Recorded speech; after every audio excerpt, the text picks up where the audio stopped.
Those who make peaceful revolution impossible will make violent revolution inevitable. Revolution. First, what is a revolution?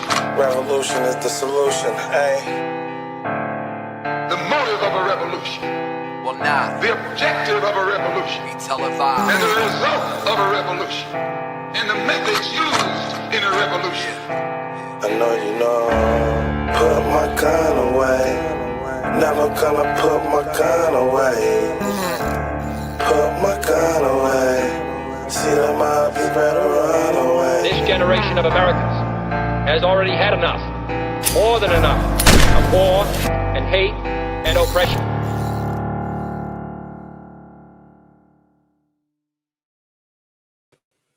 Hello, Internet. Hope everybody's having a fantastic Sunday evening. I apologize that I didn't do a stream during the week. I'm getting old, folks. I'm just getting old. That's my excuse. I hurt my back. I hurt my back last week. And what's even more embarrassing is the thing that makes it hurt the most is sitting in a chair, like walking around and, going for walks with my dog and stuff. That doesn't hurt. It's when I sit in a chair for too long and then when I stand up. And it's this particular chair. I think I need a new computer chair because this one's killing my back and it's not fun.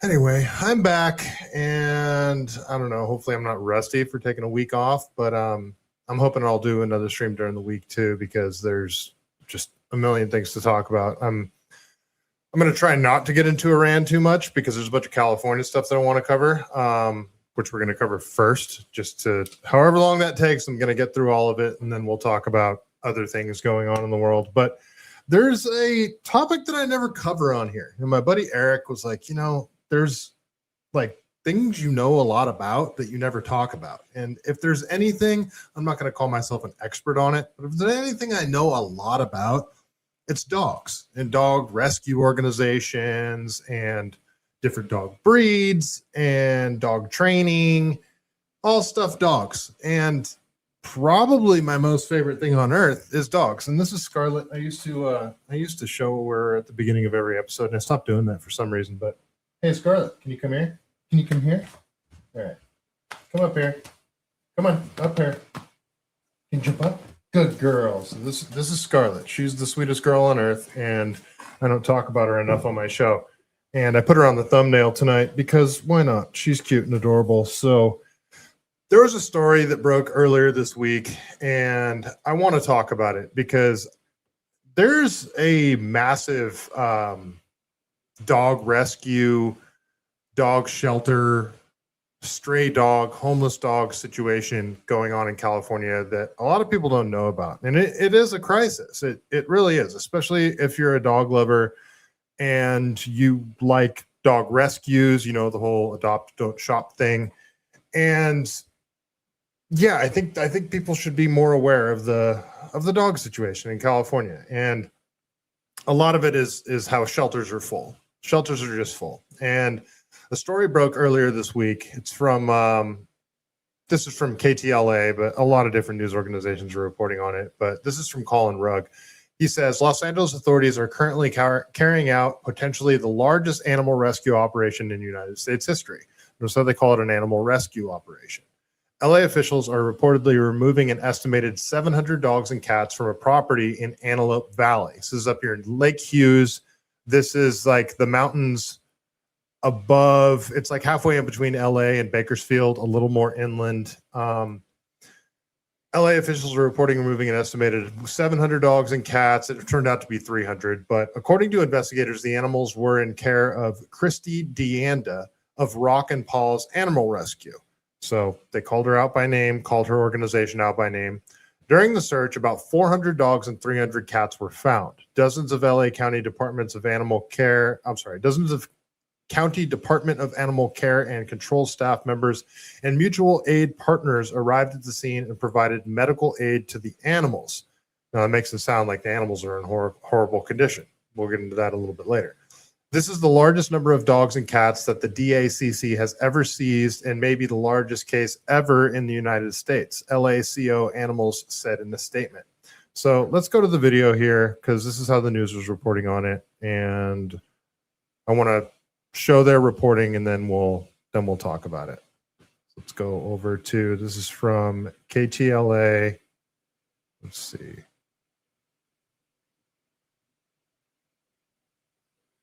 What the heck? I don't know what is going on here. Sorry, I had to switch to. Okay, is Google Chrome not going to allow me to do this?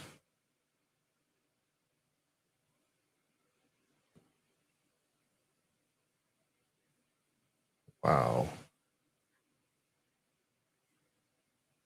Okay, maybe I'm not going to be able to show you this video. Let's see. Okay, I turned it on.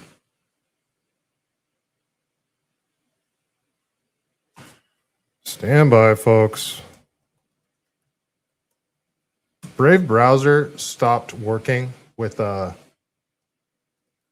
StreamYard, so I had to use Google Chrome, and now this is acting up too. So let's see if I can actually remember my password to change my settings now. So I apologize. I know I shouldn't be doing this live, but here we are. Oh, wonderful. Oh, okay. Wow. Okay, let's try this again. All right, I apologize, folks.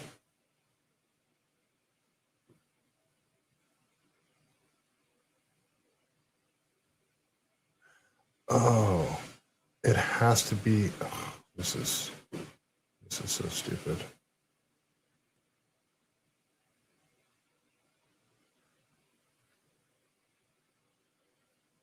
All right, let me see if I can do this.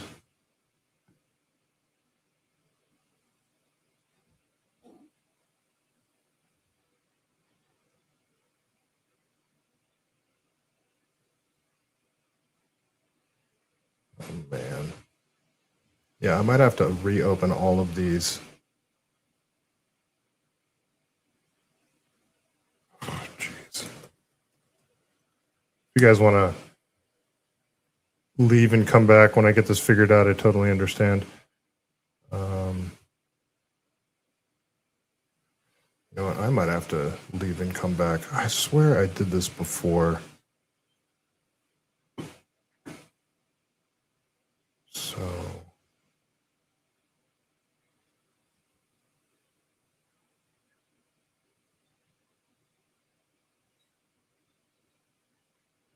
Yeah, I'm not sure. Oh boy. All right, folks. I might just have to freeball this one and go through the whole episode without sharing anything. Oh, this is, you know what? I might actually end this stream and start again in like a half an hour when I get this figured out, because I haven't had these technical difficulties before.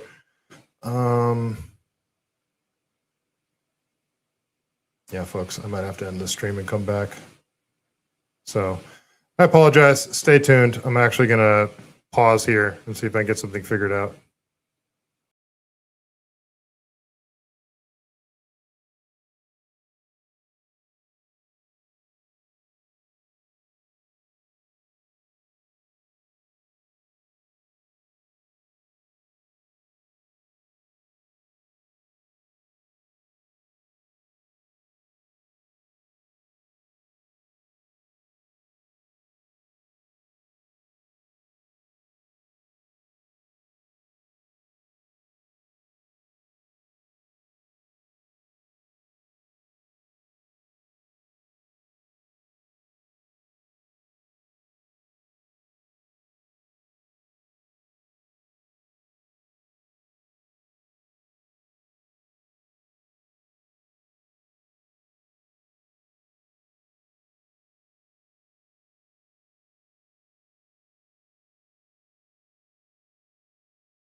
All right. I think I got it figured out, folks. That was annoying. Blue Katu, nice to see you. Danger, hi. All right. So now all of a sudden Brave browser started working. So, okay, let's go over to this thing from Colin Ruck. So I'll just recap. If you guys are just joining, the Los Angeles County decided to raid an animal shelter, and it was an animal rescue, and they reported 700 dogs.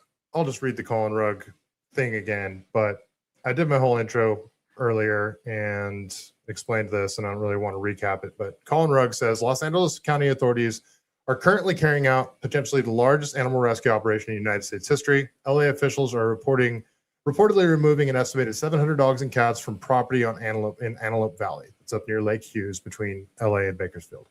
According to investigators, the animals were in care of Christine Deanda of N Paws Animal Rescue. During the search, about 400 dogs and 300 cats were found. Dozens of LA County Department of Animal Care and Control staff members and mutual aid partners arrived at the scene and provided medical aid to the animals. Medical aid. And you'll see the condition of these animals shortly. This is the largest number of dogs and cats the DACC has ever seized, and maybe the largest ever in the United States, LACO Animals said in a statement.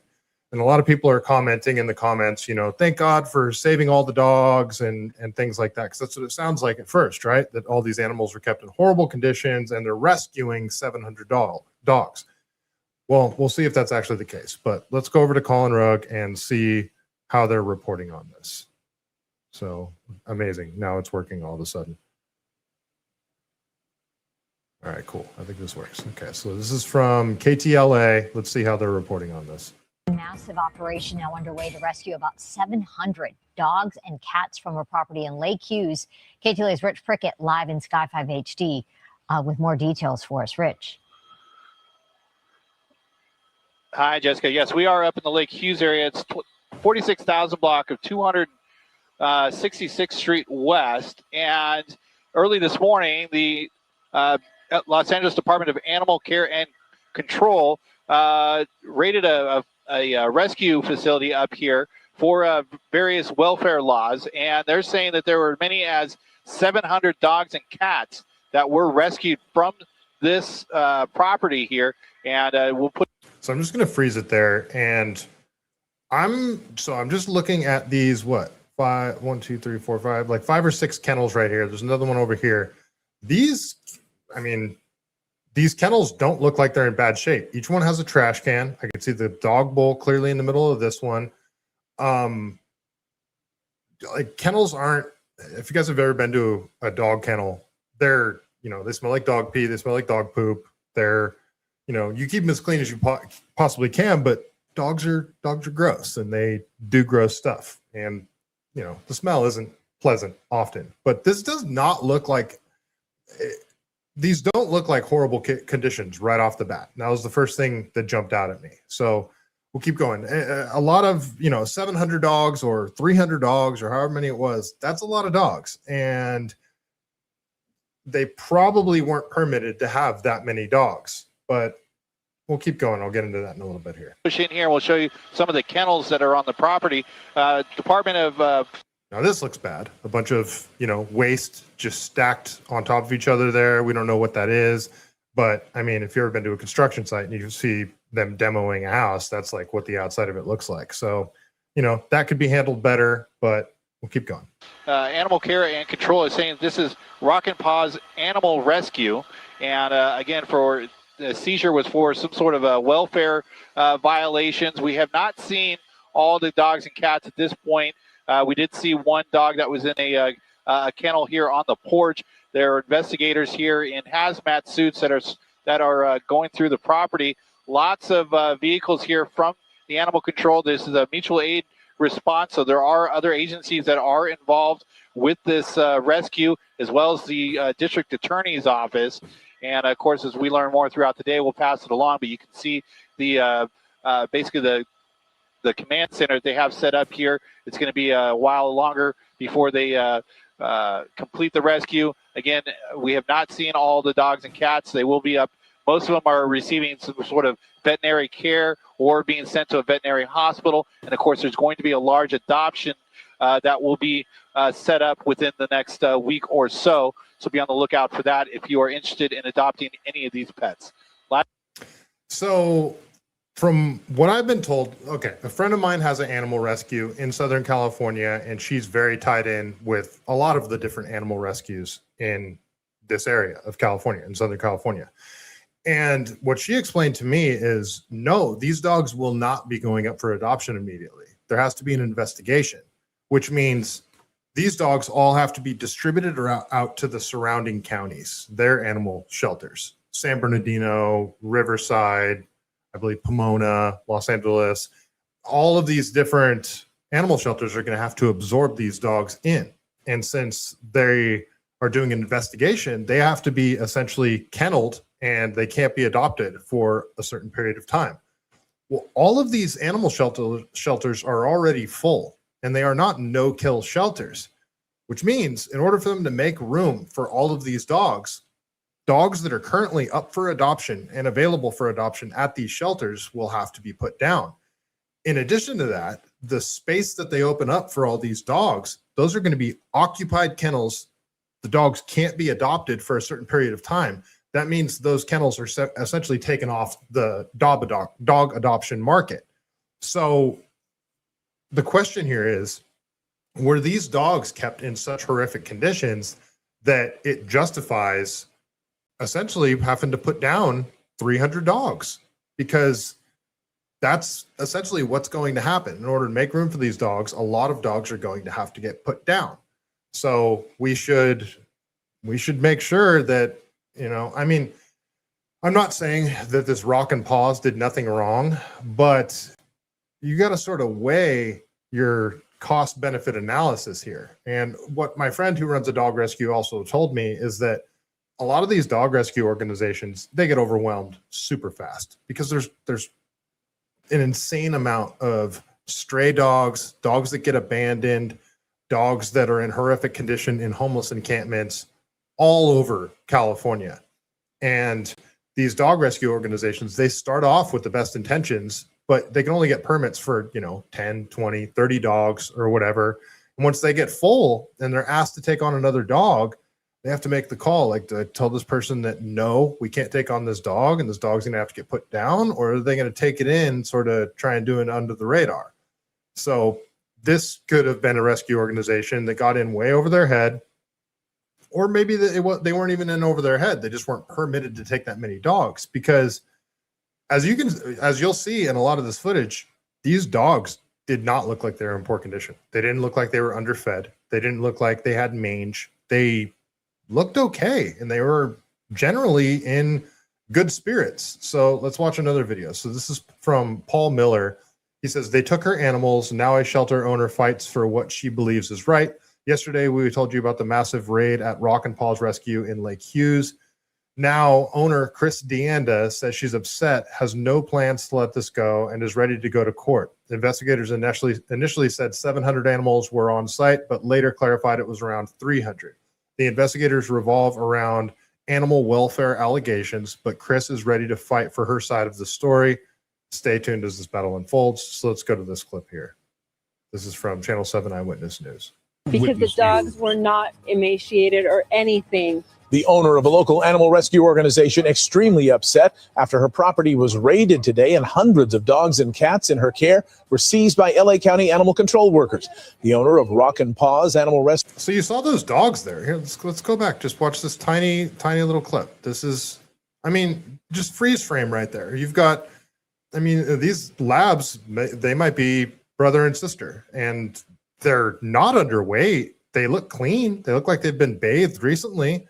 So they're being fed, they're being bathed, and look how happy they look. Like they're dogs. And, would you rather them be kenneled and, the owner of this organization takes them out every day to play? They have a rotation. They have a system of how they care for these dogs. But because they're over the amount of dogs that they're allowed to have, they should all be put down. And her rescue organization is taken off the market. So again, look at the condition of these dogs here. Upset after her property was raided today and hundreds of dogs and cats in her care were seized by LA County animal control workers. I see tails wagging, dogs the correct weight, clean dogs. The facilities don't look bad at all. This is just what I'm seeing right off the bat. The owner of N Paws Animal Rescue says the raid was totally unnecessary, and she says she wants the animals returned to her care. Eyewitness News reporter Amy Powell spoke to her tonight and has the story from Lake Hughes. The woman who lives on the property says she's very upset that her animals were taken away. She says they're very well cared for, and she plans to fight to get them back. My animals were not a threat to anybody. They were healthy. They were cared for. Chris DeAnda is frustrated and angry about the seizure of her dogs and other animals by LA County's Animal Care and Control Department. A search warrant was served at DeAnda's Lake Hughes home this morning. The department responding to tips claiming hundreds of dogs and cats were living in inhumane conditions. Workers spending hours at the property conducting a rescue operation. They expected to find 700 animals, but the number turned out to be lower. We estimate about 200 to 300. We don't have an exact number. Some of the animals were treated at the property before being removed and transferred to hospitals and the county's animal care centers. According to DeAnda, she had 238 dogs, along with several cats, a pig, and a goose. She says she's been building kennels to create an animal rescue. The animals were cleaned every day. The animals were rotated out into yards every single day. Every single dog is happy. But see, right, I am not siding with the county on this. So far, I adopted my first dog, Molly. She was a lab Great Dane mix. I adopted her from a place called Pets and Pals in Lodi, and they were a no-kill shelter. And one of the things that I loved about this shelter is they had a big open area, and each dog in the kennel was paired up with another dog that they were friends with, and they got to go out and play on this in this grass field that was about half the size of a football field every day for an hour. So if this person just said too that the dogs were rotated, they were taken out and put in an open play area. You saw footage of 5 different dogs playing together. I mean, even if these dogs never get adopted, they're not living. Like, compare this to how a dog lives, like a dog that is in a homeless encampment. These dogs are abused, they are underfed. I mean, this is like the best possible situation that I can tell for a dog that has been rescued from the streets. And if they can't be adopted, I mean, these are better conditions than a lot of the kennels you see that are run by counties. A lot of those kennels are indoor concrete kennels that, they don't get out. They live all day in that cage, and it's essentially a dog prison. I mean, from everything I'm seeing, this actually looks like it's a pretty well-run facility. Yeah, the trash doesn't look good, but it's not like this trash heap was kept in the same kennels as the dogs. And, if they're not leaving piles of dog poop around, if they're feeding the dogs every day, the dogs are getting washed. They don't have like a mange outbreak, a distemper outbreak, or, a Bordetella outbreak or anything like that. And I mean, even if they do, if they have a quarantine facility for those dogs, if some sort of outbreak occurs, I mean, from everything I'm seeing, this actually looks like a well-run dog rescue. So that's just what I'm seeing so far. Residents of homes in the area say there's been a foul odor coming from the property for a couple of years.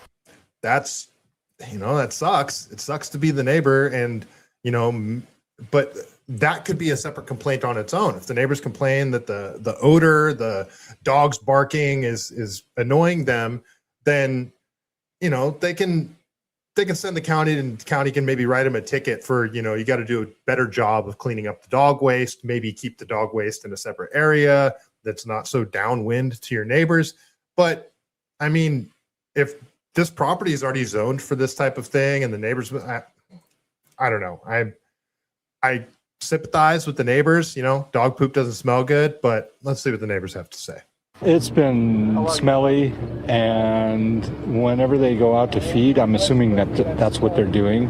It sounds like the world's biggest dog fight. Animal Care and Control says this has been a lengthy effort, the department receiving complaints for years. The odor is horrific. There's no septic system on the property for the kennel.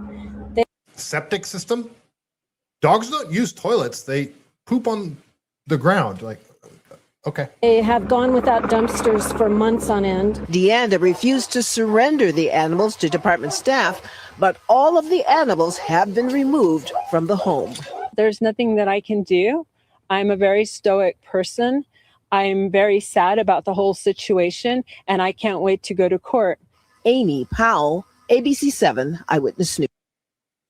So, I mean, they're making this out to seem that, like, you would expect these dogs to be emaciated, you know, skinny, underfed. And if that was the case, I would probably not be defending her so much. But the dogs weren't underfed. They weren't emaciated. There was no disease running rampant through the facility. I mean, the biggest complaints that I'm seeing are that it smelled bad and there was a lot of dogs there. Okay. I mean, to remove these dogs from the facility, you're going to have to put down the same amount of dogs that are already in shelters. And the kennels that these dogs are now placed into, these dogs now can't be adopted, and those kennels are occupied. So you can't take in any more dogs. The amount of money that this cost, I mean, every single truck that was deployed, how much did this raid cost? $1 million? Imagine if that $1 million was donated to the facility and it was used to upgrade kennels, maybe even open up, fund somebody else's dog rescue organization so they could take, you know, we're going to take half these dogs off your hands and put them in another rescue organization. I don't know. I'm not seeing the justification for what they did here. Could there have been another route? Because you're going to have to put down 300 dogs because of this. And we have a dog rescue crisis going on in California right now. So this is her Instagram page. Let's go to it. And she takes videos. We'll just scroll through her videos here.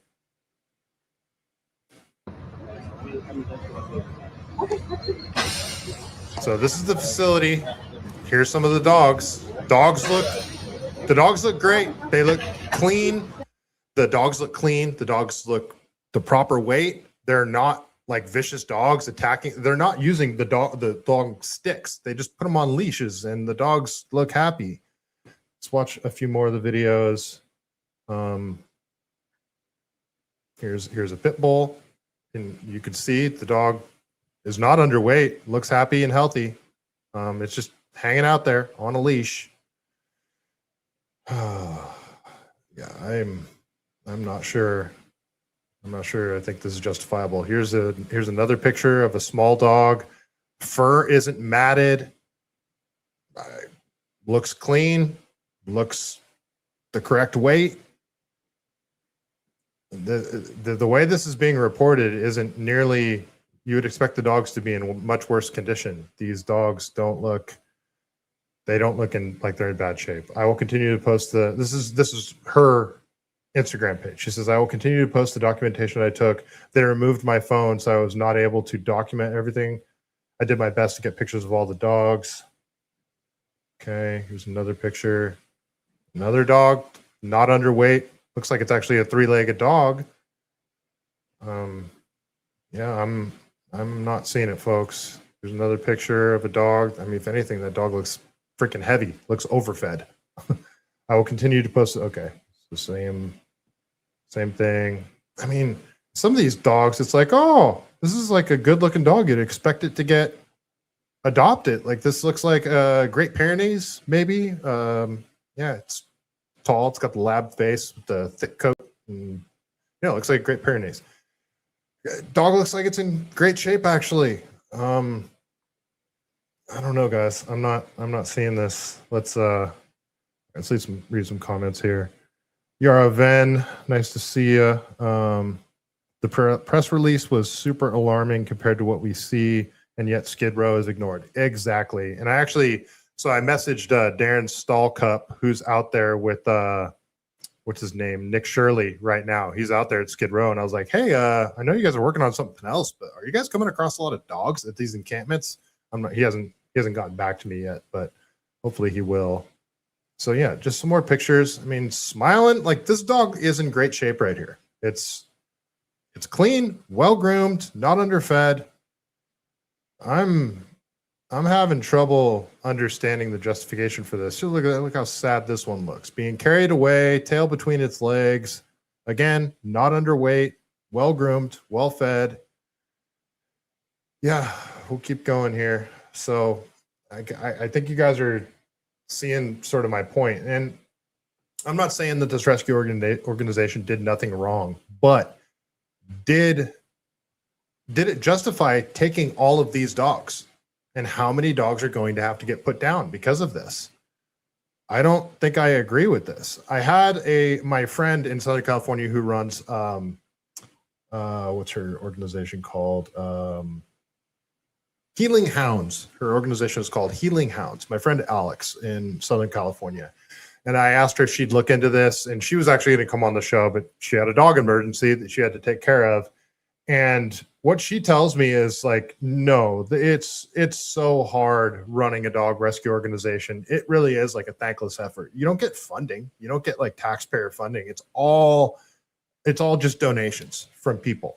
And apparently recently dog fostering, dog adoption, and donations have all just dried up recently. And it's probably because everything's so expensive in California and people can't afford dogs. And also during COVID, during the lockdowns, tons of people adopted dogs. And then when lockdowns are lifted and people had to go back to work, tons of people just dumped their dogs at the shelters. It's horrible. There's actually something similar going on in the United Arab Emirates right now because people are fleeing the United Arab Emirates because of the Iran war, and they're just leaving their pets behind. And it's a horrible situation over there. But the point is these dog rescue organizations are doing the best they can. And they made it out to seem like this lady did this like maliciously, like she was hoarding dogs. You know, you'd expect to find like a hoarder situation, but with dogs, emaciated dogs everywhere, dead dogs that are just like laying in the corner. It's none of that. All of these dogs look extremely well cared for from what I can tell. And yeah, I'm not seeing this. Bulldog, that's a Pyrenees. Yeah, that's what I thought it was too. This is just a lab mix here. I mean, we'll look at some more of the pictures from her Instagram. Like here's another just random picture. Got a German Shepherd mix, just a total mutt down here. But look at like all of these dogs, you can't see the rib cage. The hips are like the area between the rib cage and the hips isn't super skinny.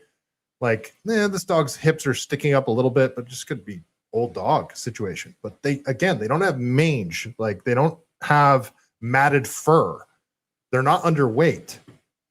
Like these are the number one things that I'm looking for to see if this is a bad situation for these dogs. Okay, so now this is some of her. So this is her Instagram like pre-raid. She's taking pictures. Like, okay, let's look at this one. So this is a dog with a breather thing on. So she said it's Saturday night, and so this is before she was raided. She says it's Saturday night while I was doing my rounds checking on the puppies. I noticed one of them was straining and had suffered a prolapse. Knowing how critical it is to get medical care before the tissue is damaged, I grabbed him and rushed him to the nearest emergency vet over an hour away. He's receiving treatment now, but the emergency vet bill is more than we can handle alone. We truly need your support. If you're able to donate just $5, it would mean the world to us. So my friend that runs her rescue organization as well, it's the same thing. It's a 501c3, but she loses money doing this. She just loves dogs. And like that might sound weird to you guys, especially if you're not dog owners, but like me personally, I love dogs more than humans. I really do. Like when I see a dog walking down the street, you ask anybody that I work with or anybody that knows me, I say hi to every dog I see, and I want to rescue all the dogs.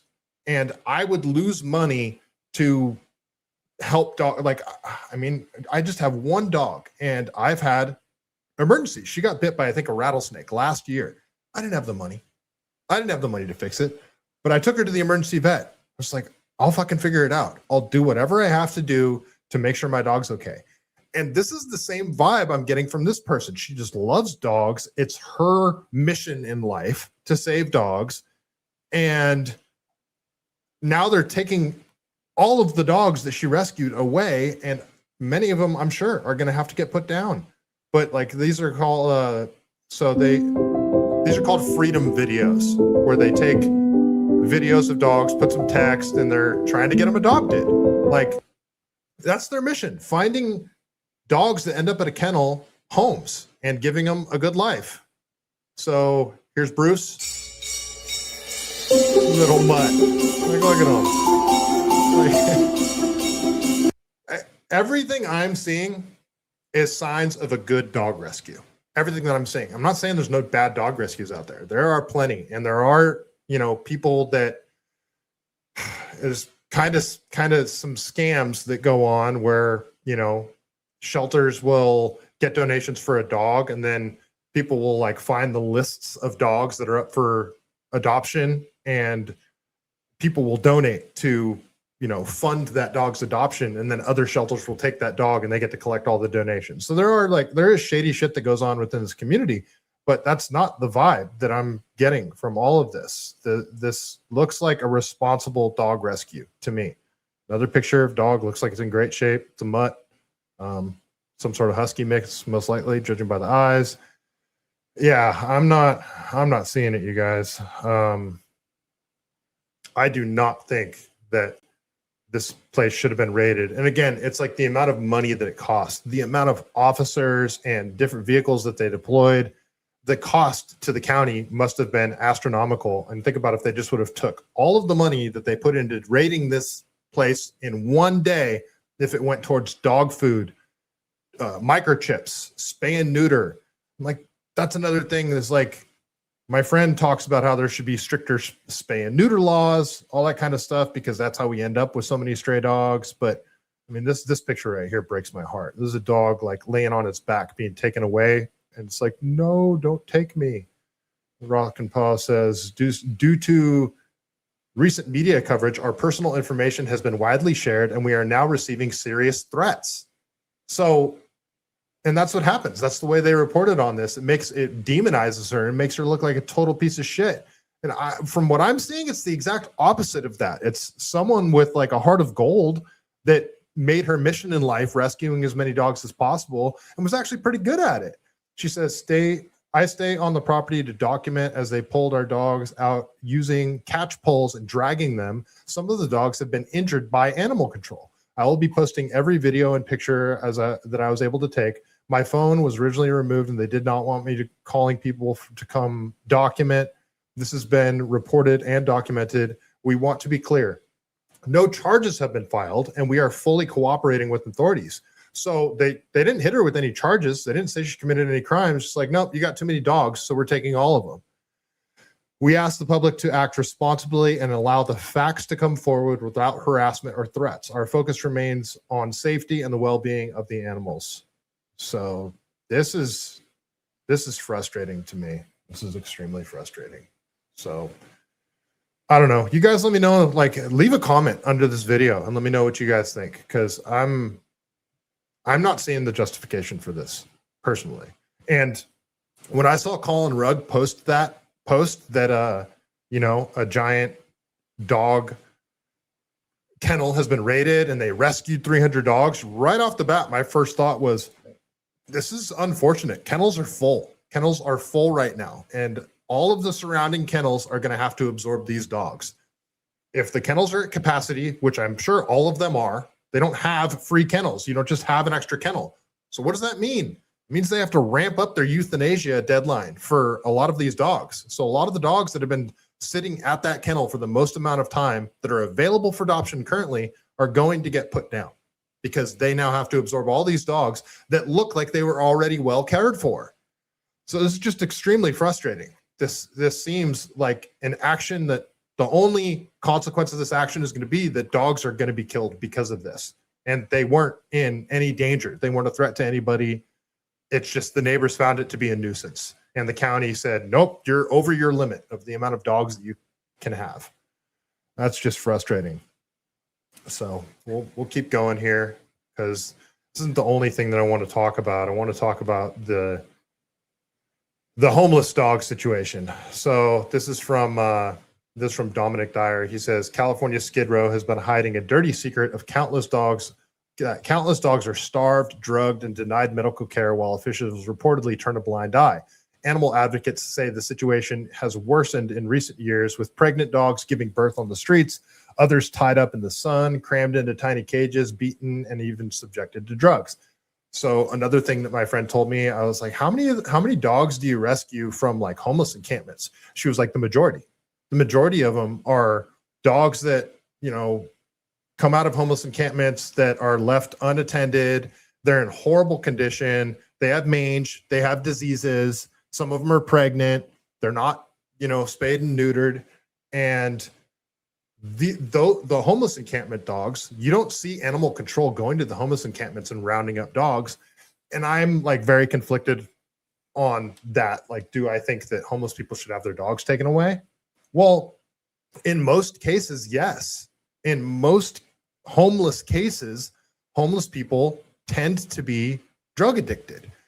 And if you're living on the streets and you're addicted to drugs, you clearly can't take care of yourself.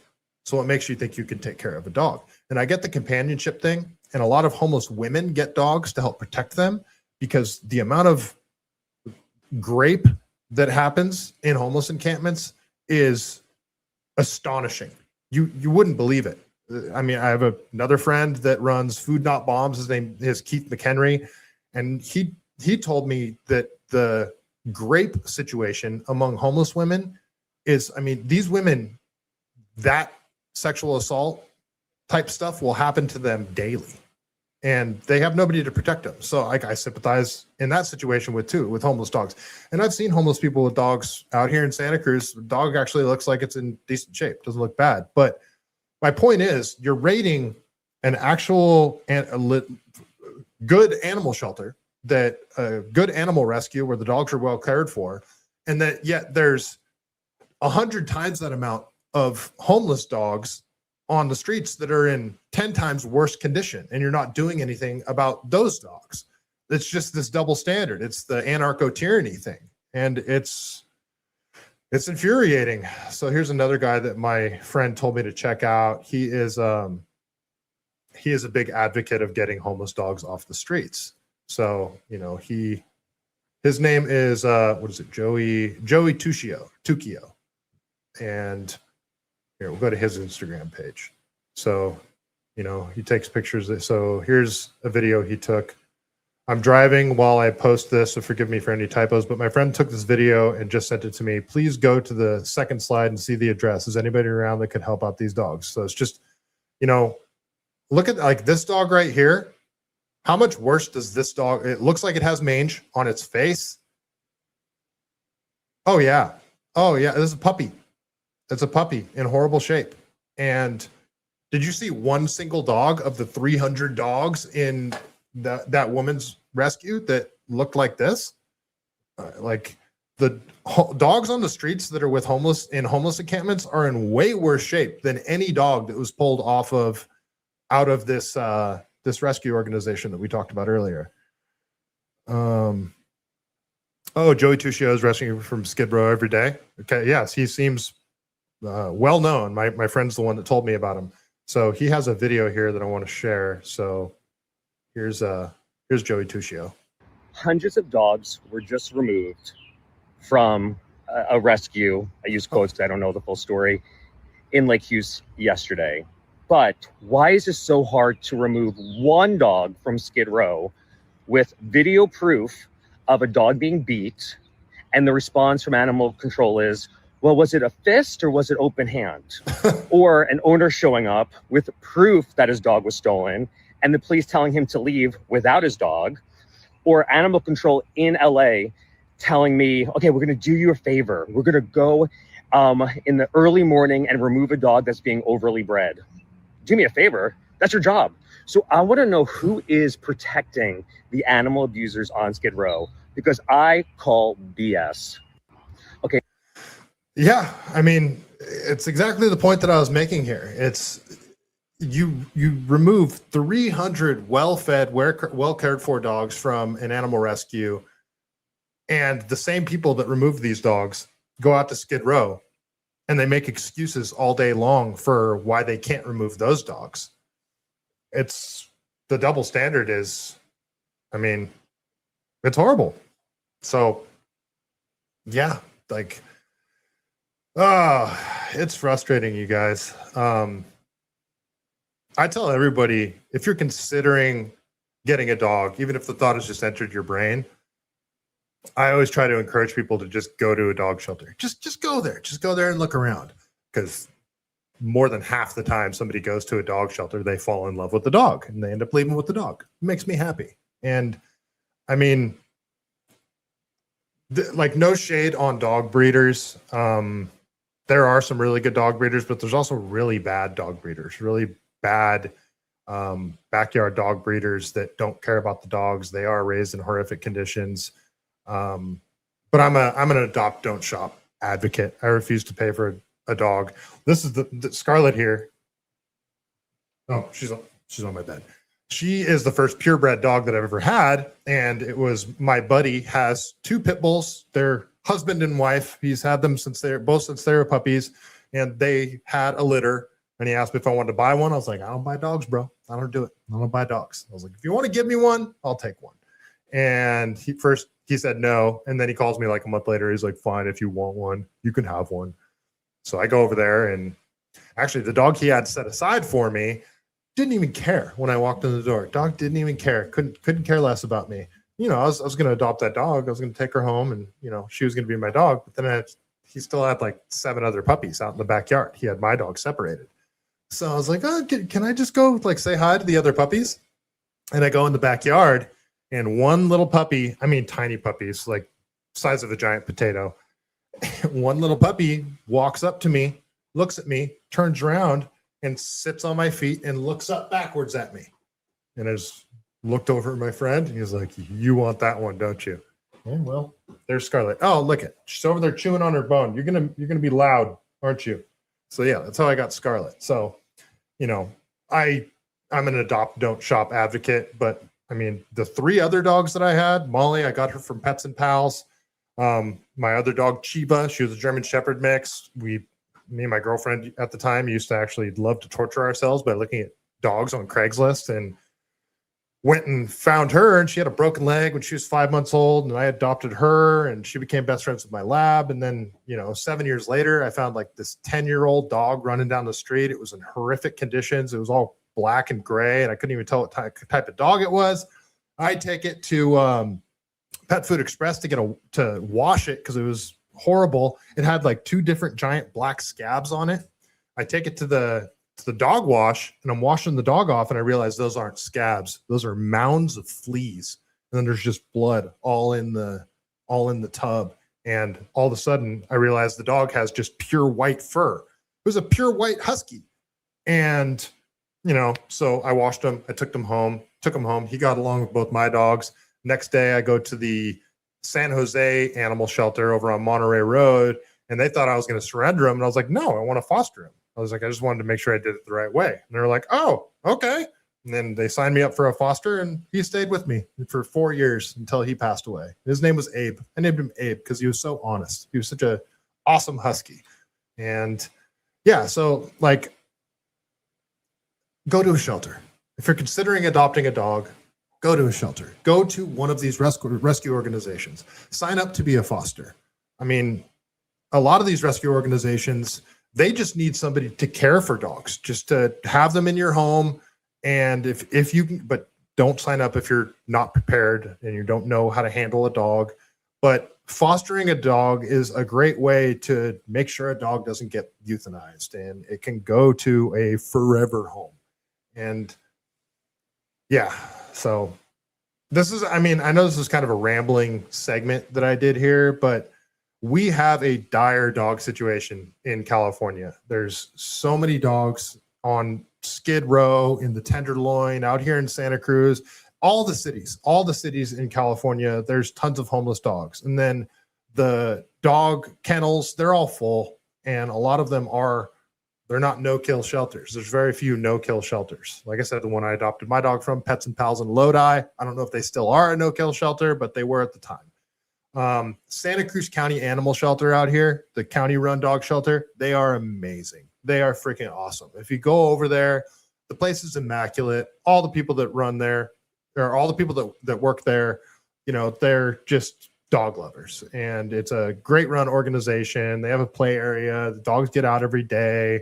They get volunteers to take dogs on hikes and do adoption events and stuff. So if you're in Santa Cruz County area, go over to Santa Cruz County Animal Shelter. They're fantastic. I've found kittens and brought them there. They're just awesome. They're just awesome people. Follow them on Instagram, Santa Cruz County Animal Shelter. Point is, if you're in a position to help any of these dogs, all of these organizations need donations. They all need fosters. They all need people to adopt dogs. And all of those things are drying up right now. It's a dire situation for dogs in California. So yeah, I figured I should do a segment on this because, I mean, dogs are like my favorite thing on earth. So yeah, that's it. That's that segment. So yes, fostering is also free. Well, you got to pay for food, but there's a lot of rescue organizations like if you take care of the dog, we'll give you the dog food and all that kind of stuff. And it saves not only the foster, but also makes space for another dog. Exactly. And that's the whole point of this dog shelter getting raided. All of these dogs got to go somewhere. So they're going to go to the already full shelters, and those kennels that they're going to get put in are kennels that were once occupied by a dog that just got put down to make room for this. So it's insanely frustrating. I mean, I'm going to look more into this and I'll get back to you guys with what happened, but it's frustrating. It's really frustrating to me. So, all right, that is all I got for that segment. So we're going to move on. If you guys are just here for the dog stuff, that's all I got for that segment. I want to talk about dogs this whole episode, but there's plenty of other stuff to cover. And man, we're already almost an hour in. I only expect to do a half an hour on that. So let's get over to the Cesar Chavez stuff, shall we? So you guys may have noticed Cesar Chavez has been canceled.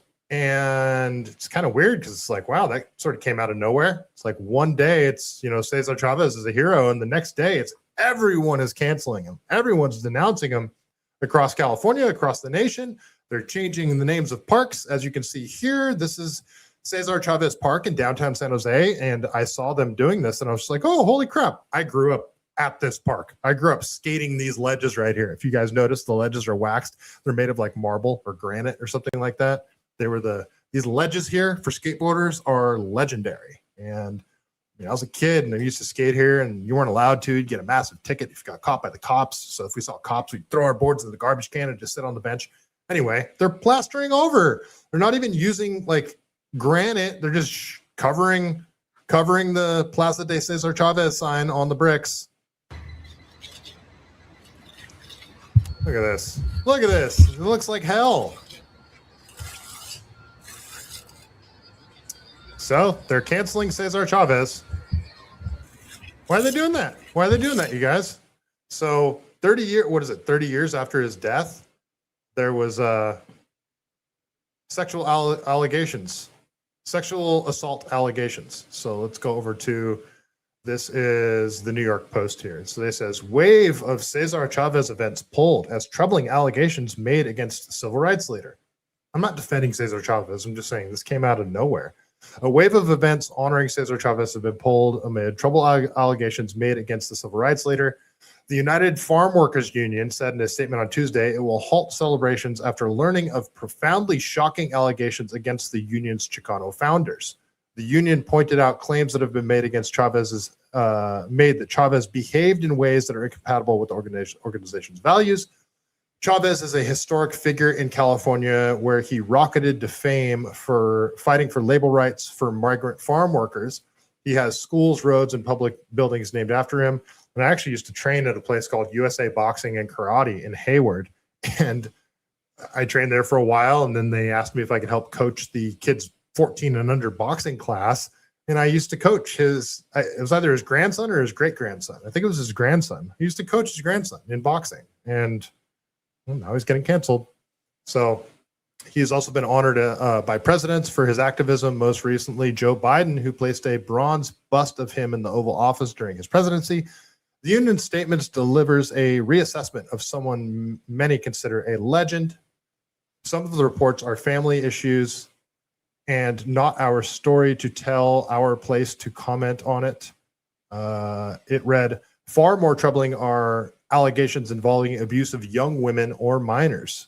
So, I mean, look, that is horrific allegations. I'm not defending the guy. I'm just saying this cancellation is like strange. It came out of nowhere and it seems like inorganic. Those allegations include very young women or girls may have been victimized by its founder. The statement pointed out that the union itself have not received any direct reports, and we do not have any firsthand knowledge of these allegations. Okay, so that's weird. Sounds like, you're just acting to protect your own ass. So we'll watch this quick clip of Cesar Chavez. And so a lot of people are speculating that it's because he was actually against illegal immigration. So let's listen to this clip of Cesar Chavez. I'll read the comments. Casey Martin over on Rumble. Cesar Chavez was anti-illegal immigration. Yep, that's what we're going to talk about now. Not sure if all of the abuse stuff happened, but anti-illegal immigration is probably a big reason for canceling him. So that's what a lot of people are speculating. Danger, just rename everything Julio Cesar Chavez and throw some boxing gloves on it. Yay, that's not a big idea. Other people are suggesting that they should rename everything Chuck Norris, which I'm very sad about, folks. I'm very sad about the Chuck Norris passing away. But Chuck Norris does not die. He simply transcends. Okay, let's keep going. So here's Cesar Chavez talking about illegal immigration. This question of the illegals I find very interesting. Would you say that it's, at this particular moment, as important as any of the other problems facing the union? Oh, yes. In the last 3 weeks, it has become an emergency for us. Well, there's an awful lot of illegals coming in by the hundred, by the thousands. Our people are not only in some of the crews where there's now strike breaking. Some of those crews are 100% illegals, outright, openly, with no attempt to disguise it. And so it's so bad now that we estimate 60 to 70% of the farm workers in California, of the resident worker, of the citizen, is out of a job because of the wetbacks. They're coming in by the thousands. Just whoa, he said the word you're not supposed to say. But I mean, it's funny because like the sanctuary state policies, you'll hear a lot of California Democrats justifying it, saying like, basically, who's going to pick your crops? Like they want a serf class in order to do this, but there's actually legal people that are here legally that would work those jobs, and it would increase the wages. Like you want illegal immigrants here to justify paying them less? Oh, well, the cost of vegetables and fruits will go up. It's like, well, you don't mind the cost of fruits and vegetables going up or the cost of gas going up if we break out in a war. Anyway, we'll keep listening to them. unbelievable. See, they're coming in with the consent of the Immigration Service, which is part of the Department of Justice. How else could they come? We, for instance, know that if you go to Coachella, you go to around the El Paso area, the secondary immigration checkpoints have been unmanned now for at least 3-4 weeks. I hope I don't get a copyright claim on this the music playing in the background of this video. Closed. They're at night. They're dark. There aren't any patrolmen there. It's a gimmick. We think that it's a prelude at the beginning to a big drive on the part of the administration and the Mexican government to bring the Bracero program again. It's a vicious attack on the local worker, and it's just one of those things that agribusiness thinks they can get away with it. Okay, so Cesar Chavez was very anti-illegal immigrant, and it sounds like the justification for it was because he thought that it hurt the American worker. When I say American, the Mexican-American worker, the ones that are here legally that did it the right way. He's claiming that negatively impacted people that came here legally. I've been saying that shit for years. Apparently he was way ahead of me on this. All right, so this is interesting. This is a year ago. A year ago, Gavin Newsom and first partner, not California First Lady, what is it, Sybil Newsom? Let's see what they had to say about Cesar Chavez just a year ago. Today, California honors the life and legacy of Cesar Chavez, a leader who fought for justice, dignity, and fairness for farm workers. Honey, before we release this video, let's make sure we put some Spanish flamenco guitar in the background to make it seem more authentic. And working families everywhere. Alongside Dolores Huerta, Chavez. Dolores Huerta, why do you say it like that? I mean, you don't need to do the accent. Dolores Huerta. Dolores Huerta. I mean, Sorry. championed the power of service and collective action. Chavez led the 300-mile march from Delano to right here in Sacramento to expose the undeniable truth that food on our tables was harvested by the people denied their most basic rights. That historic march ignited a movement that led to one of the most successful boycotts in history, rallying a nation and inspiring generations to demand dignity and fairness for all workers. California is investing to keep workers safe. Yeah, but it seems like Cesar Chavez wanted fairness for all legal American workers. They seem to be leaving that part out. How interesting. And remember, California labor laws apply equally to all workers, no matter their immigration status.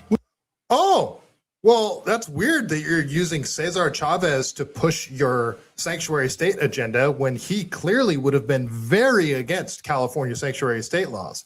How interesting. So they're using him to spin their narrative. How interesting. And now today they're denouncing him.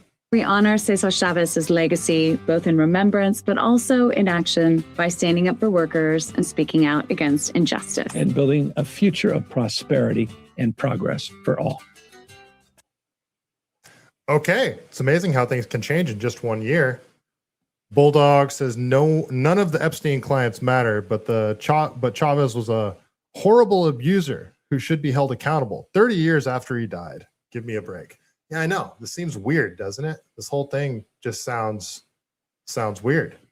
All right, we'll keep going here. So this is Katie Grimes from the California Globe, and she seems a little suspicious of this whole thing too. She says, a few thoughts. I covered thousands of non-union farm workers for 15 years who the UFW was trying to force unionization on. It's been an open secret that Cesar Chavez was a serial womanizer. Dolores Huerta has been a card-carrying UFW zealot and opportunist for decades. If this were true, why didn't she reveal this when Chavez died in 1993, 33 years ago? And wasn't Richard Chavez, Cesar Chavez's brother, and father of the 4 children, her longtime partner? The timing is suspect, and that the story was fed to the New York Times is even more suspect. I smell a big ugly rat. Something isn't as it seems. So now we'll go over to my buddy Seneca Scott out of Oakland, and he posted something pretty interesting here. He says, this is originally from AV News Crew. He says, in March of 2026, 2 significant crises converged for Dolores Huerta, founder of DHF. A detailed whistleblower and wrongful termination lawsuit filed by former employee Ruth Sanchez, and a historic public allegation of sexual abuse by Dolores Huerta against later labor icon Cesar Chavez. The Ruth Sanchez lawsuit, filed in September of 2025, Sanchez v. Dolores C. Huerta Foundation. The complaint alleges multiple labor violations, including wage theft, retaliation, and disability discrimination, following a dispute over a city grant. The lawsuit involves allegations of mismanagement and nepotism within the organization. A jury trial is scheduled for early 2028. Timing of allegations against Cesar Chavez in March of 2026, roughly 2 weeks after a key hearing in the Sanchez case, Huerta publicly accused Chavez of sexual assaults in the 1960s. These claims followed a New York Times report exploring the allegations against the labor leader. Critics have suggested the timing of the announcement served to redirect attention away from the ongoing legal challenges facing the DHF.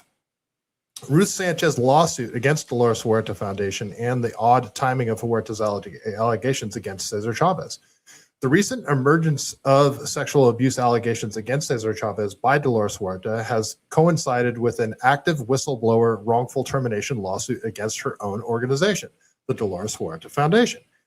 Ruth Sanchez's lawsuit against DHS, filed on September 29, 2025, the case Sanchez v. Dolores Huerta Foundation, is currently pending in the Los Angeles Superior Court. Ruth Sanchez, a former community organizer and resource center manager, alleges 11 accusations against causes against the founding, including whistleblower retaliation. Sanchez claims she was retaliated against after reporting the misuse of a $95,000 grant from the city of Los Angeles and falsification of canvassing records.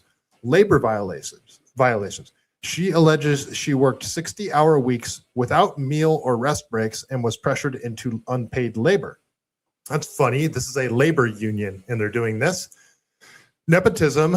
The complaint states that family members of DHF leadership were promoted into roles they were allegedly incompetent to perform, and Sanchez was required to train them. Unreimbursed expenses. Sanchez alleges she spent between $7,000 and $10,000 of her own money on foundation equipment and supplies without reimbursement. The case is moving toward a jury trial scheduled for January 24th, 2028.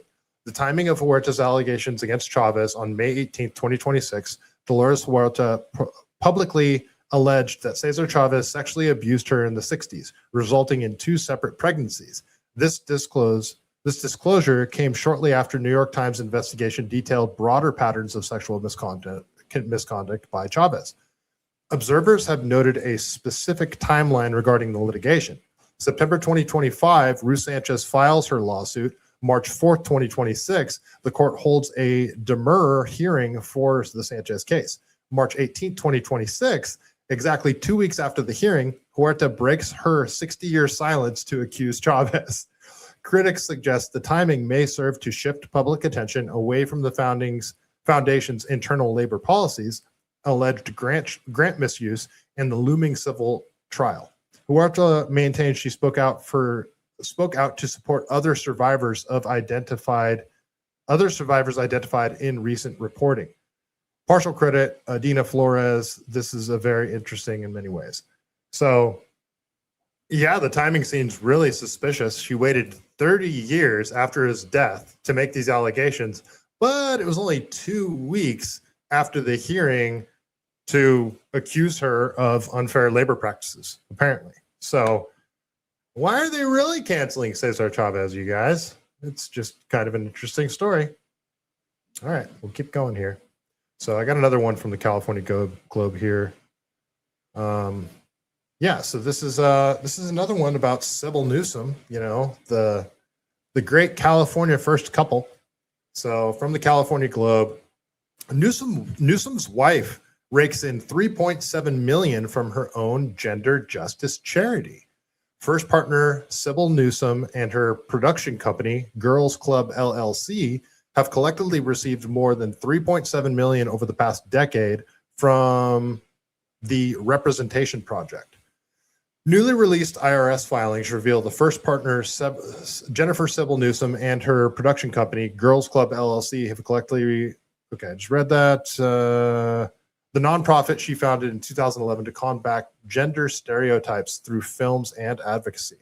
According to a detailed Daily Mail investigation published today, Sybil Newsom draws an annual salary of $150,000 as chief creative officer, while Girls Club LLC receives another $150,000 yearly for licensing her documentaries, Misrepresentation and The Mask You Live In, for which the LLC holds copyrights. In the fiscal year ending March 2024, the organization reported roughly $1.7 million in gross receipts, with executive compensation, including payments to Sybil Newsom, her LLC, executive director Carolyn Heldman of $150,000, and CFO Deborah Garber $131,000, totaling $581,942. A figure critics call disproportionately high for a charity of its size. Over 13 years, these combined payouts represent 1/3 of the nonprofit's annual revenue in some periods. Neither the Newsoms nor the Representation Project respond to requests for comment. The development intensifies long-standing scrutiny of financial flows tied between Newsom's family, including behested payments, donations solicited by Governor Newsom to third-party organizations, often nonprofits or causes aligned with the administration's priorities. Such payments, while legal, must be disclosed under California's Political Reform Act to guard against pay-to-play arrangements. The stuff I say is rampant in California politics. We give taxpayer funding to an organization that then takes that money, pays the executives of that organization massive amounts of money, don't actually solve the problem that they're there to solve, and then they give kickbacks to these politicians when it's time for them to rerun for office, that sort of thing, like the homeless industrial complex does. The labor unions also do. I mean, I wonder if Dolores Huerta, is part of this circular sort of back-scratching money laundering operation. Jennifer Sybil Newsom solicited state vendors and the governor's campaign donors for large gifts to her charity, the Representation Project, since 2011. This supposed gender justice charity has raked in over $800,000 from corporate giants like PG&E, AT&T, and Comcast, firms with billions at stake in California's regulatory landscape. PG&E, I'm looking at specifically there. In August and September of 2022, the Globe shared a report on Open the Books, which sued and then had to file 442 California Public Records Act requests, one with each state agency, in order to obtain California's line-by-line spending by state agencies. California's controller, Betty Yee, who's running for governor, rejected their sunshine request for state spending, claiming she couldn't locate any of the nearly 50 million bills she paid in 2019. Interesting. What Open the Books auditors found in California's state spending was 979 state vendors who gave $10.5 million in political donations to Gavin Newsom during his 2010 and 2018 recall election and 2022 election cycles. 10.5 million, you guys. Meanwhile, these companies reaped $6 billion in state payments? Whoa, that number is astonishing. That's a $10.6 million investment for a $6.3 billion return. Okay, do you guys see what I'm saying with the circular money laundering operation thing that I'm saying? This is insane. The current charity revelations follow Governor Newsom's November 2025 $13,000 fine from the Fair Political Practices Commission for failing to timely disclose more than $14.3 million in behested payments between 2019 and 2024. The FPPC classified the violations as negligent rather than willful, but watchdog groups argue the lapse underscores persistent transparency concerns. As Gavin Newsom chases a national profile, these overlapping financial threads, behest payments, nonprofit payouts to family-affiliated entities, and donors overlaps fuel accusations of blurred lines between public service, personal benefit, and political influence. The California Globe will monitor any official responses or additional filings as the story develops. So it was written by Megan Barth. Follow the California Globe. They are awesome. They do a lot of great reporting on California politics. Okay, we'll keep going here because I've been meaning to cover this for like the last couple of weeks and I haven't yet. But this was just an interesting video that came out. If you guys follow JJ Smith out of San Francisco, he does a lot of interesting videos. And he came around a corner in San Francisco in, I believe it was the Tenderloin, and noticed a big line of homeless people. And he started asking them what's going on. And he said, oh, we're standing in line to put our signature on a document. They said they'll give us $5 each. And when he gets up to the front of the table, he asked the people like what it was, and they were collecting signatures for a ballot initiative. Yeah, that's right, folks. Ballot initiatives where you collect signatures from registered voters, where those voters have to provide their signature, their address, and all of their information in order to get that ballot or that ballot initiative on the ballot. Well, yeah, they were paying homeless people to sign their signatures. Many of them, how do you know they're registered voters? Well, let's watch this from Ashley Zavala here. Oh, I gotta share. Oh, I already am sharing.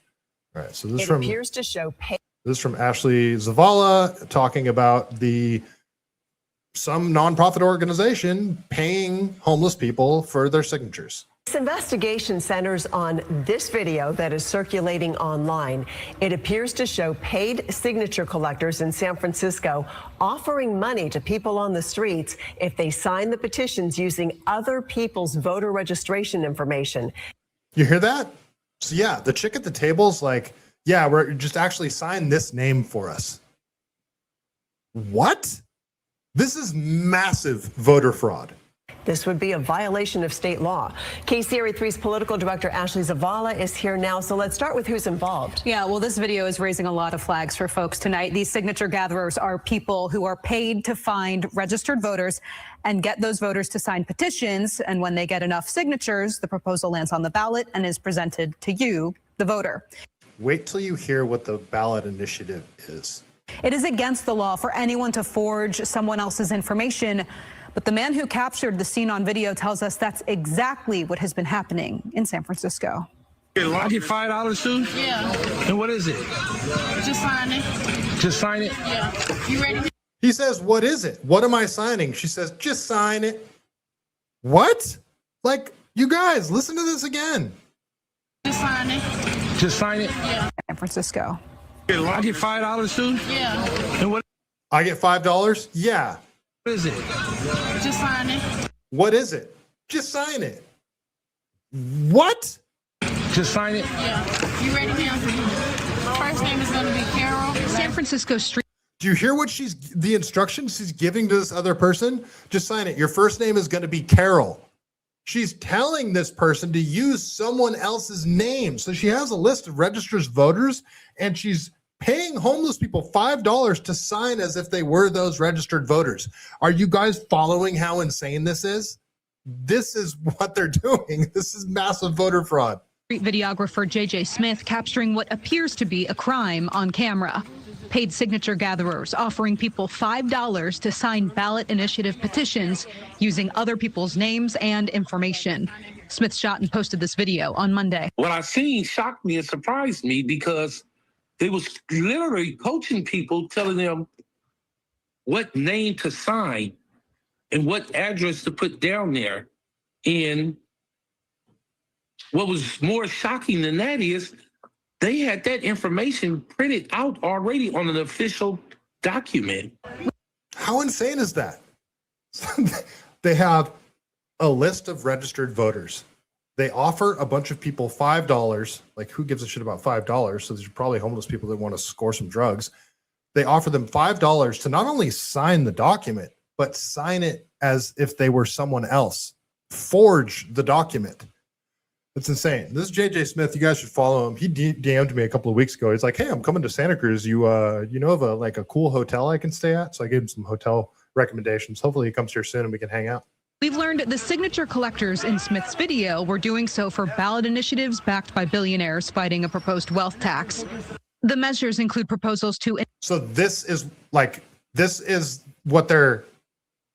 so you guys hear what they're collecting signatures for? Because they know that Californians do not support this. It's for the wealth tax. And this wealth tax, what they're calling a wealth tax, is actually to tax people on their savings account that is over a certain threshold. So that's what they're calling. So what are they going to set that threshold at? If you got $250,000 in your savings account, they're going to tax you 5% of that? Yeah, that's what they're fraudulently collecting ballot signatures for. Listen to that again. Fighting a proposed wealth tax. The measures include proposals to invalidate the tax, require audits, and other tax transparency tools. The campaigns for that are known as Building a Better California and Californians for a More Transparent and Effective Government. Another petition was for a separate campaign for a proposed Retirement and Personal Savings Protection Act. All three campaigns acknowledged their petitions were being carried by these signature gatherers. Today, I spoke with representatives for each campaign. All said they were made aware of the video. They're demanding the firm identify these circulators seen in the video and reject their petitions. These organizations knew exactly what their people were doing. These people didn't just go out and say, you know what, I'm working for this organization. We need to collect signatures, and this cause is so important for me. I'm going to take it upon myself to give them, what, are they giving the $5 out of their own pocket? No, it's funded by these organizations. These organizations know exactly what they're doing, and now they're going to try to throw the signature collectors under the bus as if they were doing it just under their own free will. Bullshit. Campaign officials said the circulators are not directly affiliated with them. They also said they've contacted the appropriate authorities. Smith said none of the proposals were explained to the people in line. All those people that was lining up for it, they're down on their luck. I sat there for 2 hours, and there was hundreds of people just came and went. To be clear, that's not the first time you've seen those signature collectors essentially out there or in the area? No, I seen it like 4 days ago. Prior to that, they was out there. Smith told me as of this moment, the campaigns involved have not reached out to him directly. But to take a step back, campaigns hire signature gathering firms. I'm told for anywhere between $15 to $17 a signature. Those firms then hire people to collect the signatures.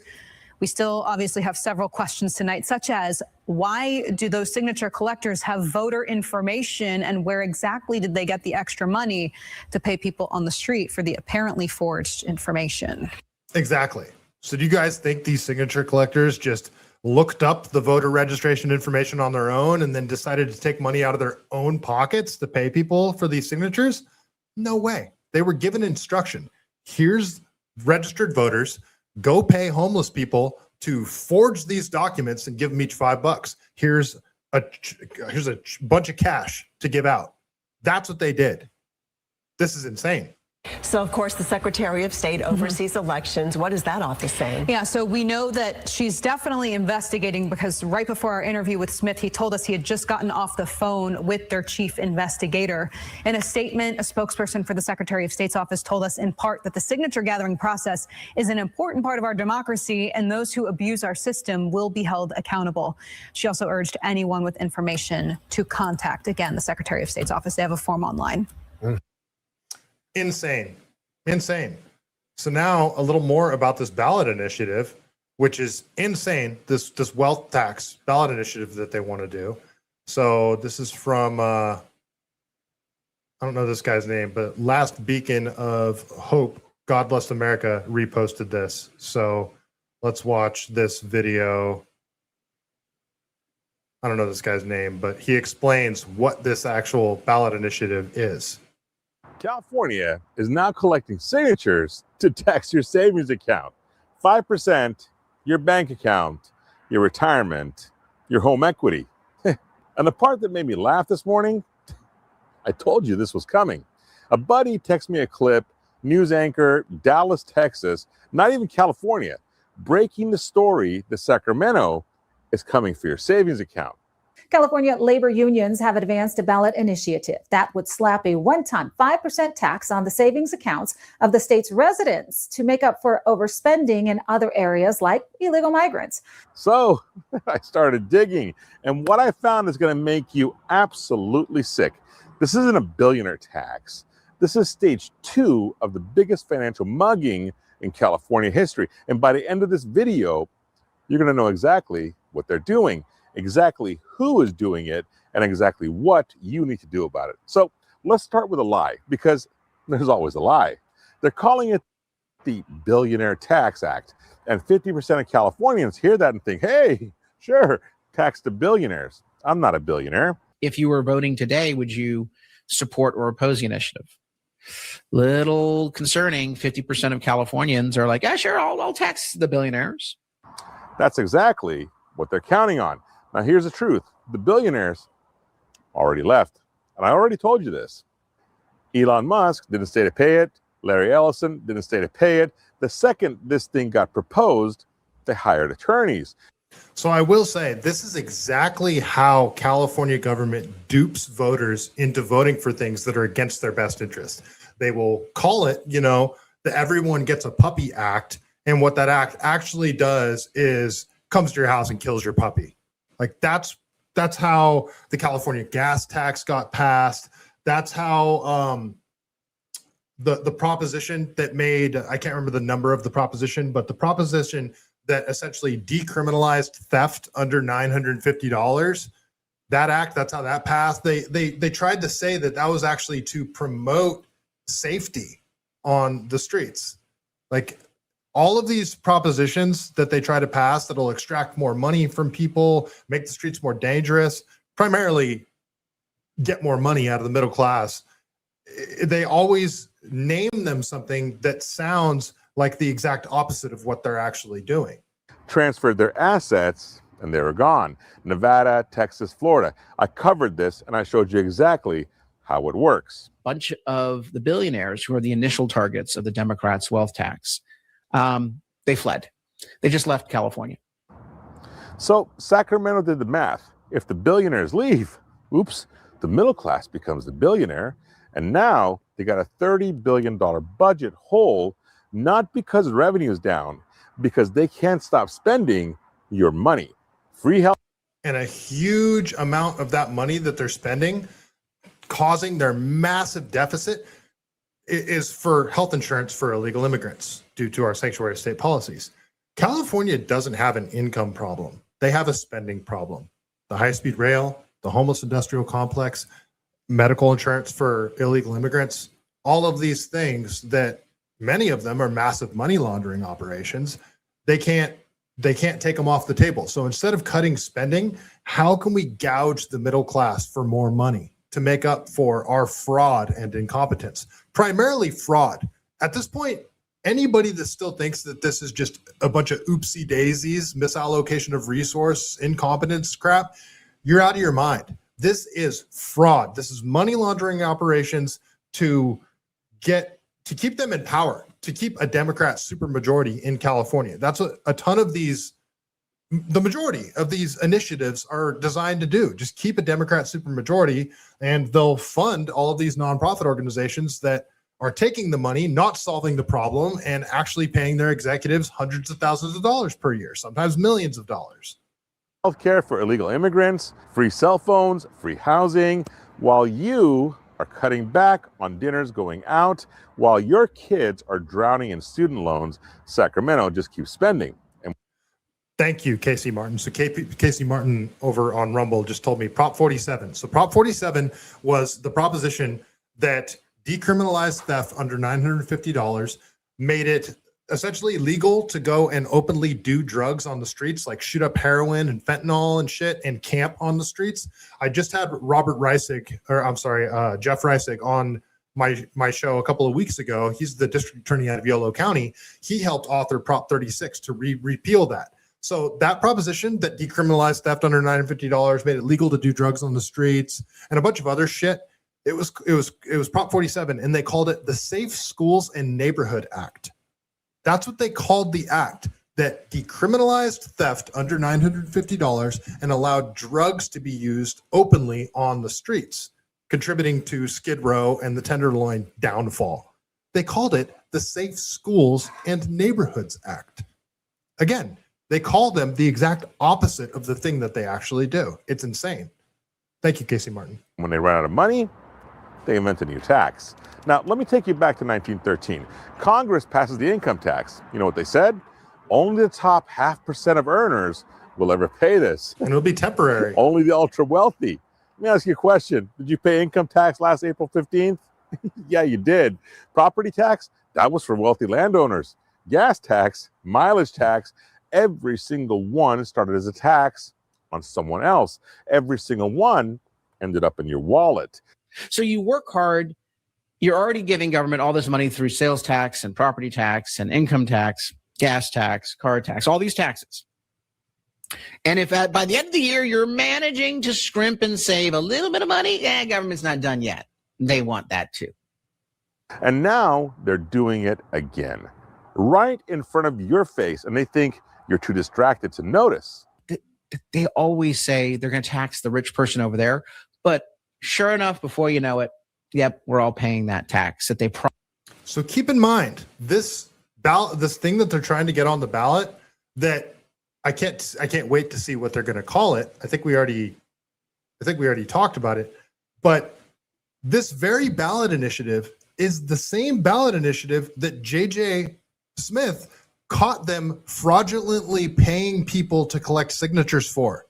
That's how insane this is, and guaranteed this goes all the way up to the top. Everybody knows what's going on with it. This is just a huge example of the corruption going on in California government. I'm surprised Nick Shirley hasn't stumbled across this yet. Promised would only be paid by someone else. So I did the math because nobody else is going to do it for you. The average California homeowner, you've been here for 30 years, you did everything right. You've got about $400,000 in home equity, $200,000 in your 401k, $30,000 in your savings. That's $630,000 in assets. Gavin Newsom and the rest of the guys in Sacramento, they want 5% of that. $31,000 $500. That's not a billionaire tax. That's a middle-class liquidation fee. Would be a tax that would allow government to take a percentage of whatever you have in your checking account, your savings account, your 401k, your stock portfolio, your home equity, anything that you have of value. Government can come in and say, okay, this year we're going to take a flat percentage, 6%, 7%, 5%. And they said, and do you think that if your home loses value, if the stock market tanks and you lose a bunch of value in your 401k, do you think the state is going to give you, oh, you know what? We're going to give you 5% of your losses. Do you think you're going to get a check there? No, they're going to tax your assets.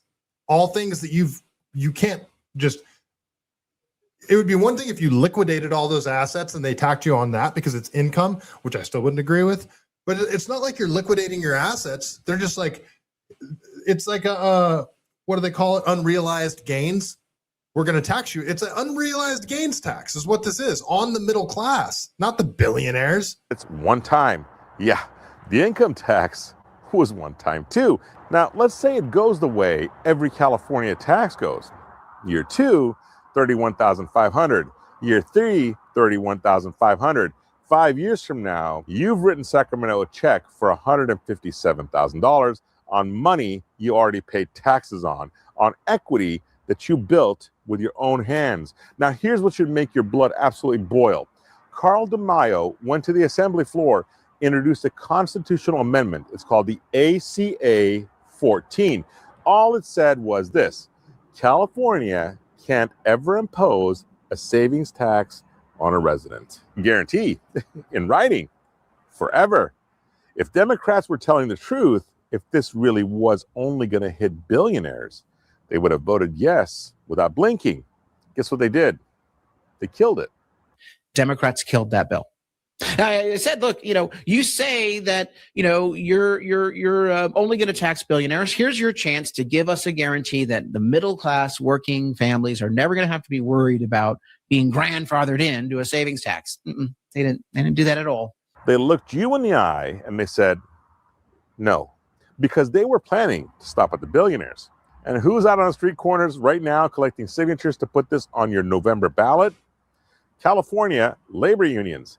The same unions that run Sacramento, the same unions whose pensions are bankrupting cities across the state. The same unions that are canceling Cesar Chavez with sexual allegations 30 years after his death because they're trying to steer the attention away from Dolores Huerta, who is being sued for unfair labor practices. Interesting. They need your savings account to keep their machine running. Well, here's a fast fact for you. Governor Gavin Newsom's California is set to start taxing savings accounts to make up for a $30 million budget deficit. Now, let me talk to you directly. Get off your ass. Read the bills. I know it's boring. Read them anyway, because this is exactly how they get you.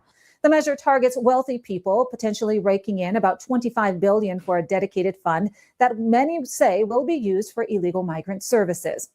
They make it complicated, so you tune out. And that's the hugest point too. And it's the thing that makes us Californians look like crazy liberals. Granted, we have a lot of crazy liberals here, but the vast majority of Californians are just trying to go to work, play with their kids, go to Disneyland and sporting events and just live their lives. They're not paying attention to all this shit. They're not weirdos like me.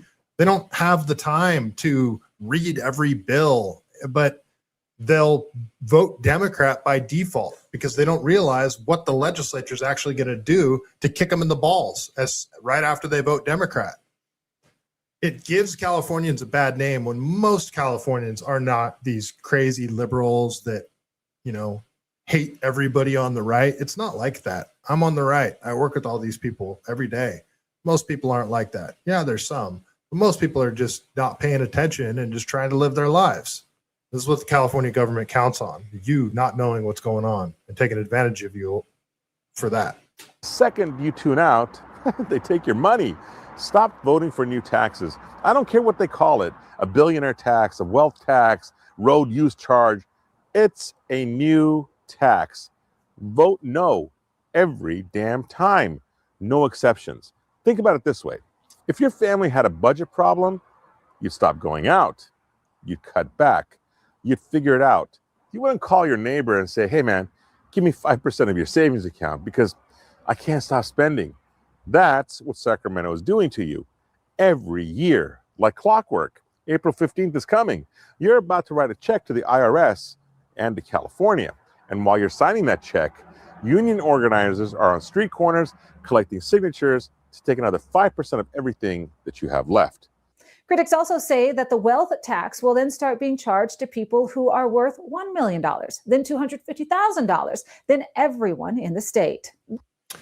My best friend, I think he has a net worth of like $1.2 million, which sounds like a crazy amount, right?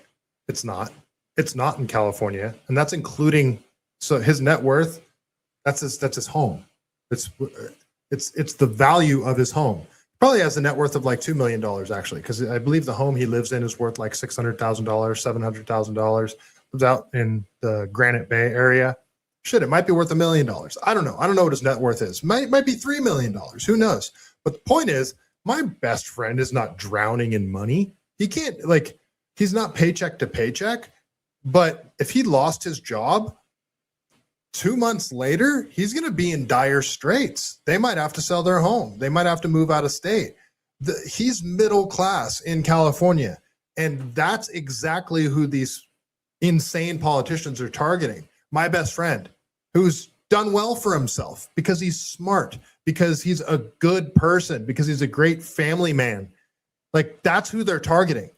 The good, hardworking people of California is who the California government targets to recoup the money for their insane money laundering operations and fraudulent tactics. It's insane. The California government hates the middle class. They couldn't trap the billionaires, so now they're coming for the people who stayed. Your savings, your retirement, your house.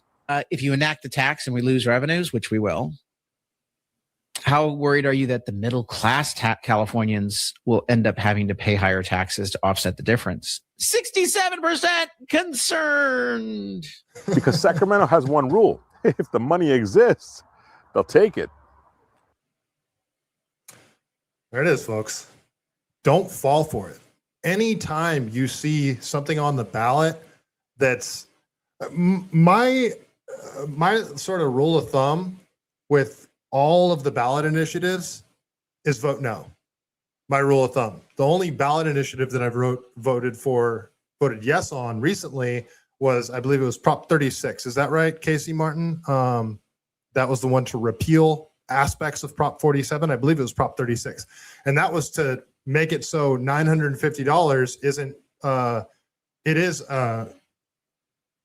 they didn't decriminalize it anymore. They got rid of it. So it used to be, if you steal less than $950, it's a misdemeanor. And that meant you could go to 10 different stores in the same day, steal less than $950, and that's just 10 different misdemeanors, which no police or no district attorney is going to charge. They're just, no, it's a misdemeanor. We're not even going to go after it. What Prop 36 did is it meant if you went to a store and stole $900, then you went to another store and stole another $900 worth of stuff, that's now a felony. So it got rid of that decriminalization of theft of $950, essentially. I mean, it's still there. You can still go to a store, steal less than $950, and it's not a crime, essentially. That's what they did there. So Casey Martin, California numbered Prop 187 because 187 is California Penal Code for murder. So they wanted you to associate voting yes on Prop 187 was voting to murder illegal immigrants. What was Prop 187, Casey Martin? I can't even remember what that was. But that's interesting. Somebody that grew up using pager code. Yeah, I know what 187 means. Sublime. They said it. They said it in some of their songs. It wasn't about the brown. It wasn't about the black man or about the Mexican. It was about coming up and staying on top and screaming 187 on a motherfucking cop. Yeah, that's the Sublime song. I don't know why I remember those lyrics. All right, so you know what? I think that's all I'm going to cover tonight. Yeah, we're a little bit over time anyway. So yeah, a lot of California stuff tonight, all California stuff tonight. So I've got a bunch of other stuff pulled up that I didn't get to, but again, my back is killing me. So I got to get out of this chair. I'm hoping that I will do a show on Wednesday because I need to be doing a show twice a week because there's just too much stuff to cover, and one episode a week is not covering it. So I appreciate all you guys being here. If you are still here, please like, subscribe, share this stream.